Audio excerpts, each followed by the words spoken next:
കുരിശ് വിമോചനമാണ്. കുരിശ് സ്വാതന്ത്ര്യമാണ്.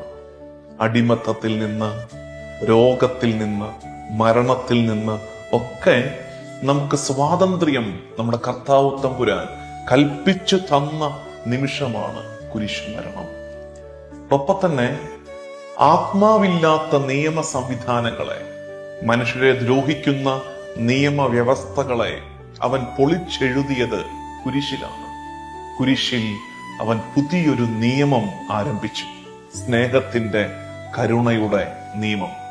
ആ നിയമത്തിന്റെ വഴിയെ നമുക്ക് നടക്കാൻ പഠിക്കണം.